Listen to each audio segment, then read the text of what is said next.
Hello বন্ধুরা, welcome back to Nasima's cooking recipe. প্রতিদিনের মতো আমি আবারও আজকে চলে এলাম নতুন একটি ভিডিও নিয়ে। বন্ধুরা, এখন তো শীতকাল, আর এখন প্রচুর পরিমাণে ধনেপাতা পাওয়া যায়। সেই জন্যেই আজকে সবার জন্য নিয়ে এলাম ধনেপাতার আচার। ভীষণ টেস্টি এই রেসিপি, একবার বানিয়ে রেখে সারা বছর খেতে পারবেন। তাহলে চলুন একবার দেখে নিন রেসিপিটি। যেহেতু ধনেপাতার আচার, সেই জন্য লাগবে আমাদের বেশ কিছুটা পরিমাণ ধনেপাতা। আমি এখানে অনেকটা পরিমাণই ধনেপাতা নিয়েছি। তার মধ্যে দিয়ে দিলাম 3টে কাঁচা লঙ্কা, দিয়ে এগুলোর একটা পেস্ট বানিয়ে নেব। আমি এখানে ধনেপাতা পেস্ট বানিয়ে নিয়েছি এই যে। আর এখন নিয়ে নিয়েছি এখানে তেঁতুলের পাল্প।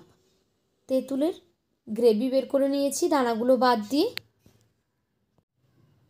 এখন গ্যাসে আমি একটি কড়াই বসিয়ে দিয়েছি, দিয়ে দিলাম পরিমাণ মতো সর্ষে তেল। আচার সবসময় সর্ষে তেলেই করবেন, তাহলেই বেশি টেস্ট হয় আচারের। এখন তেলটা গরম হতেই দিয়ে দিলাম আমি 1 চামচ পরিমাণ 5 ফোড়ন। 5 ফোড়ন থেকে যখন খুব সুন্দর একটা স্মেল আসতে শুরু করবে, তখন এর মধ্যে আমি দিয়ে দেব কিছু পরিমাণ রসুন কুচি।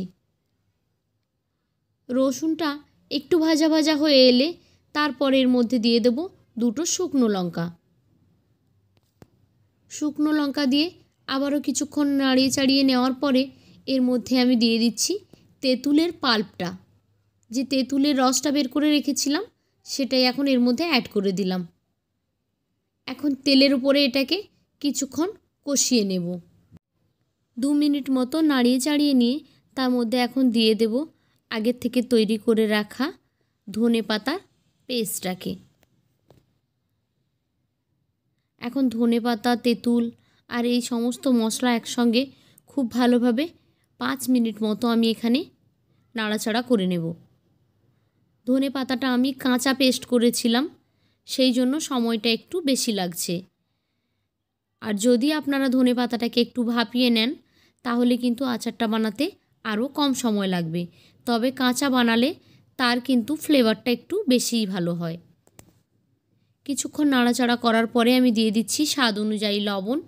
সেই সঙ্গে আমি দিয়ে দিচ্ছি এখানে 2 টেবিল চামচ পরিমাণ চিনি। চিনিটা দিলে একটু মিষ্টি মিষ্টি লাগবে, যেহেতু আমরা তেঁতুলের রসটা দিয়েছি এখানে, সেই জন্য। এখন আমি এর মধ্যে দিয়ে দিলাম 1 চামচ ভিনিগার। ভিনিগারটা দিলে আচারটা কিন্তু অনেক দিন পর্যন্ত ভালো থাকবে। আর এখন দিয়ে দিচ্ছি আমি কিছুটা পরিমাণ জিরের গুঁড়ো।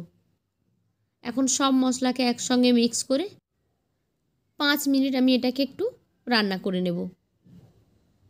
তো মোটামুটি 5 মিনিট হয়ে গেছে। আচারটা আমার একদম রেডি হয়ে গেছে। ভীষণ টেস্টি এই আচার, একবার অবশ্যই আপনারা তৈরি করবেন। শীতের মরশুম প্রায় শেষ হয়ে এলো, তো ধনেপাতার আচার এখন বানিয়ে নিন আর সারা বছর সংরক্ষণ করে রাখুন। কেমন লাগলো আমার আজকের এই রেসিপি কমেন্ট করে জানাবেন। যদি ভালো লেগে থাকে তাহলে একটি লাইক দিয়ে দেবেন। আর যারা আমার চ্যানেলে ভিডিওটি প্রথমবার দেখছেন, তাদের কাছে অনুরোধ করছি চ্যানেলটিকে সাবস্ক্রাইব করে বেল আইকনে ক্লিক করে নোটিফিকেশান অন করে দেবেন। তাহলে নতুন ভিডিও আপলোড করলে সেই ভিডিও সবার আগে আপনাদের ফোনে পৌঁছে যাবে। তো আজকের মতো বিদায় নিচ্ছি, আবারও ফিরে আসবো আগামীকাল। Bye bye.